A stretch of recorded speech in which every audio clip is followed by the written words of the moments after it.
কোরআন দরদিগণ আপনারা বিভিন্ন ভাবে সহযোগিতা করছেন। আলহামদুলিল্লাহ, আপনাদের এই সহযোগিতাকে আল্লাহ ইহকাল এবং পরকালের কল্যাণের ব্যবস্থা করুন। আমিন বলেন, আমিন বলেন। ভাই আমার, কোরআন সুন্নাহর রাজ কায়েমের জন্য, কোরআনের রাজ কায়েমের জন্য রাসূলের পাক কতই না কষ্ট করেছেন, ঠিক না? বলুন না। আল্লাহর জমিনে আল্লাহর দ্বীন কায়েমের জন্য, কোরআনের রাজ কায়েমের জন্য রাসূলের পাক সাল্লাল্লাহু আলাইহি সাল্লাম তায়েফের জমিনের মধ্যে রক্তে রঞ্জিত হয়েছে। এই কোরআনের রাজ আল্লাহর জমিনে কায়েম করতে গিয়ে রাসূলের পাক সাল্লাল্লাহু আলাইহি সাল্লাম মক্কার জমিনের মধ্যে বারবার আঘাতপ্রাপ্ত হয়েছেন। তিনি দীর্ঘদিন অবরোধের মধ্যে ছিলেন। এই কোরআনের রাজ কায়েম করতে গিয়ে রাসূলের পাক সাল্লাল্লাহু আলাইহি সাল্লাম মাতৃভূমি হিজরত করে মদিনা মুনাওয়ারায় চলে গেছেন। এই কোরআনের রাজ কায়েম করতে গিয়ে রাসূলের পাক সাল্লাল্লাহু আলাইহি ওয়াসাল্লাম তিনি নাকে খন্দকের খাল খনন করেছেন। কোরআনের রাজ কায়েম করতে গিয়ে রাসূলের পাক সাল্লাল্লাহু আলাইহি ওয়াসাল্লাম উহুদের ময়দানে দামদার মোবারক শহীদ করেছেন।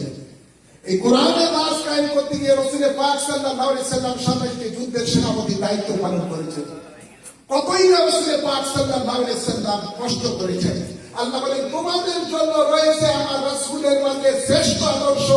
রাসূলের পাক সাল্লাল্লাহু আলাইহি ওয়াসাল্লাম কোরআনের রাজ কায়েম করতে গিয়ে যে আদর্শ আমাদের মাঝে, উম্মতের মাঝে রেখে দিয়েছেন, আফসোস আজকে আমরা মুসলমানেরা রাসূলের পাকের সেই উত্তম আদর্শটাকে আমরা ভুলে গেছি। ঠিক না ভাই? আমরা ভুলে গেছি।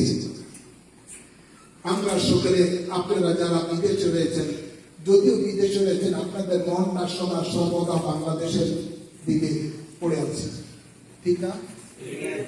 বাংলাদেশ সেই একটা স্বাধীন সার্বভৌমত্ব দেশ। প্রায় 30 লক্ষ শহীদের বিনিময়ে এই বাংলাদেশ স্বাধীনতা অর্জন করেছে।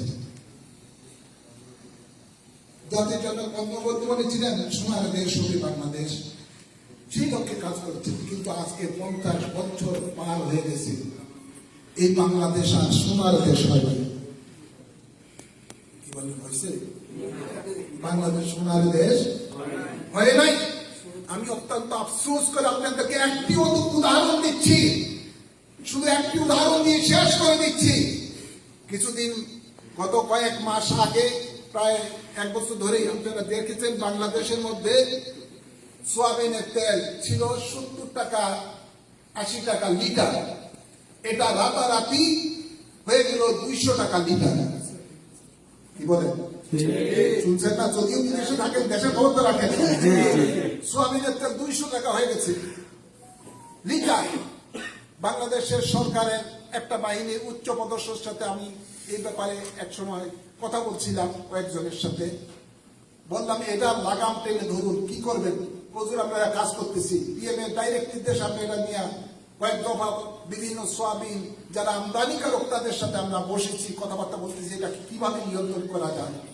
উনি আফসোস করে বলেন, ওদের কাছ থেকে প্রত্যেকে তখন ডাকা হলো, একজন আরেকজনের দোষ দিচ্ছেন ইত্যাদি ইত্যাদি। তখন তিনি বললেন যে আমরা তাদের থেকে হিসাব নিলাম যে তাদের মজুদ কতটুকু আছে সোয়াবিন তেলের। তারা যে হিসাব দিলেন, তিনি বললেন যা আছে এতে করে যদি বিদেশ থেকে আমদানি না করা হয়, তারপরও কমপক্ষে 3 মাস বাংলাদেশ চলবে সোয়াবিন তেল, এত মজুদ তাদের কাছে আছে।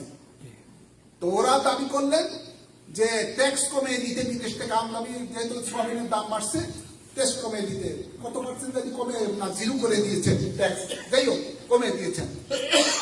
শেষ পর্যন্ত কমানোর পরে কি হলো, লিটারে হয়তো বা 10 থেকে 15 টাকা আপনারা দেখেছেন কমেছে, কিন্তু 200 টাকা রাতারাতি সেটা 80 টাকার থেকে লিটার 200 টাকা চলে গেছে।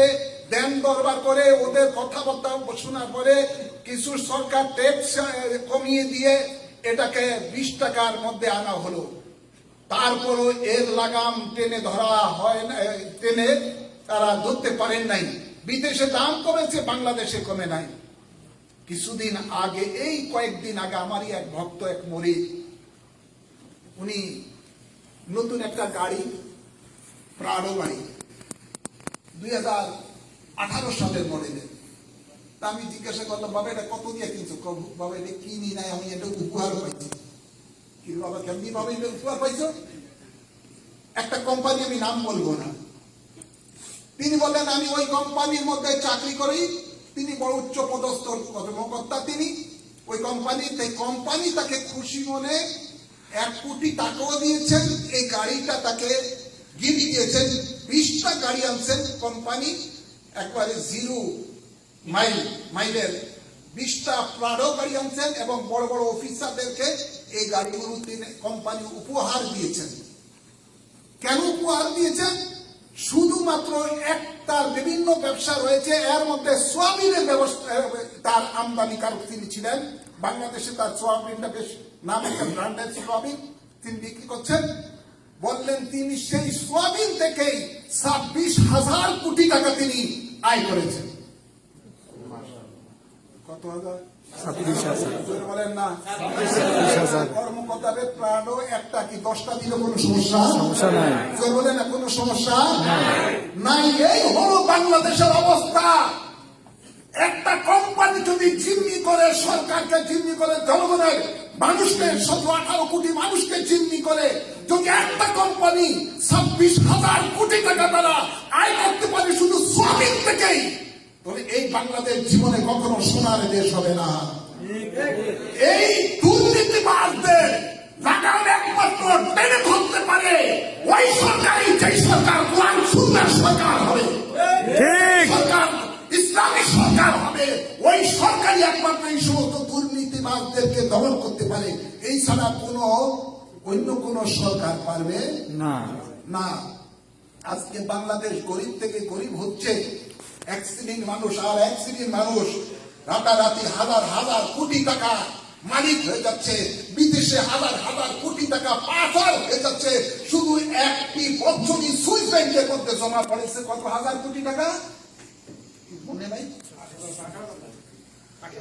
না? এই 1 বছরে জমা হয়েছে 8,000 কোটি টাকা। 8,000 কোটি টাকা শুধু একটি বছরে সুইস ব্যাংকে জমা হয়েছে। আর এই সব অন্যান্য ব্যাংকে, অন্যান্য দেশে কত যায় তার কোনো শেষ নাই।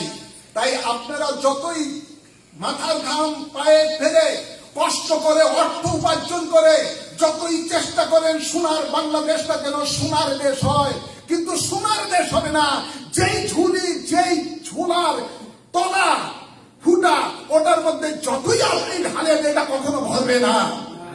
ঠিক বলেন? এই বোতলের মধ্যে পানি আছে, এই বোতলের নিচে যদি ফুটা থাকে, পানি যত ঢালেন কোন এই বোতল ভরবে না। আপনারা রেমিটেন্সের টাকা যতই পাঠান না কেন বাংলাদেশের মধ্যে কষ্ট করে, বাংলাদেশটা যেন সোনার দেশ হয়, কিন্তু এই সোনার দেশ হবে না। এই কারণে যে এখানে দুর্নীতিবাজ ছয়লাভ হয়ে গেছে। মানব রচিত মতবাদ নিয়ে যারা দেশ চালায়, ওরা কখনো জনগণের কল্যাণ চায় না, ওরা নিজেরই কল্যাণ, নিজেকে আখের গুটায়, দেশের কল্যাণ চায় না, ওরা কখনো মানুষের কল্যাণ চায় না। একমাত্র দেশ ও জাতির কল্যাণ তখনই আসবে যখন কোরআন সুন্নাহর রাজ বাংলাদেশের মধ্যে কায়েম হবে। দুর্নীতিবাদ আপনারা এই দেশে আছেন না? চুরি করলে ধরা পড়লে আঙ্গুল কাটে। এরকম যদি দুর্নীতিবাদদের একটা শিল্পপতিকে ধরে যদি এই ধরনের আপনার একটা হাত কেটে দিত, জনগণের সামনে, সমস্ত মিডিয়ার সামনে থাকতো, সব দুর্নীতিবাদ একদম জোরে বলেন না, ঠিক সব সোজা হয়ে যেত। এটা হবে, এটা একমাত্র সম্ভব কোরআনের রাজ যখন বাংলার জমিনে কায়েম হবে। তা আপনাদের প্রবাসী ভাই সবাইকে বলবো, সবাই প্রবাসী আমার সকল ভাইদেরকে বলবো, খুদ্দামুল মুসলিমিনকে আপনারা শক্তিশালী করুন। খুদ্দামুল মুসলিমিন শক্তিশালী হলে কোরআনের রাজ কায়েম অতি দ্রুত হবে ইনশাআল্লাহ। ইনশাআল্লাহ খুদ্দামুল মুসলিমিনকে আপনারা শক্তিশালী করুন ইনশাআল্লাহ। খুদ্দামুল মুসলিমিন যখন সহযোগিতা করবে কোরআনের রাজ কায়েম করার জন্য বাংলার জমিনের মধ্যে, ইনশাআল্লাহ একদিন না একদিন বাংলার জমিনে কোরআনের রাজ কায়েম হবে।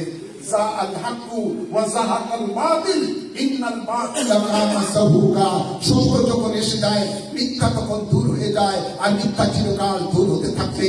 আলো যখন এসে যাবে অন্ধকার তখন দূর হয়ে যাবে। কোরআনকে আল্লাহ বলেছেন নূর ওয়া আনসালনা ইলাইকুম নূরাম মুবিনা।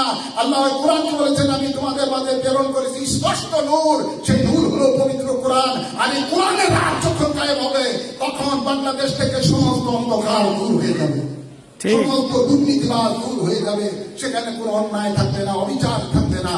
আল্লাহ তাবারক ওয়া তাআলা কোরআনের রাজকে কায়েম করার জন্য বাংলার জমিনে তৌফিক দান করুন। সকলে বলি আমিন। আওয়াজে বলুন আল্লাহুম্মা আমিন। আল্লাহুম্মা আমিন। আমার কথাটা এই বলে আমি শেষ করে দিচ্ছি। কষ্ট লাগছে না? কি বলেন? আল হক মরুল হক কথা অনেক সময় তিতা লাগে, কিন্তু যদিও তিতা লাগে কিন্তু এটা বলতে হবে, বলতে আমি বাংলাদেশও বিভিন্ন জায়গায় বলি, প্রবাসে এসব হক কথা বলি, হক কথা বলতেই থাকবো যতদিন আল্লাহ বেঁচে থাকে, বেঁচে আমার ইনশাআল্লাহ।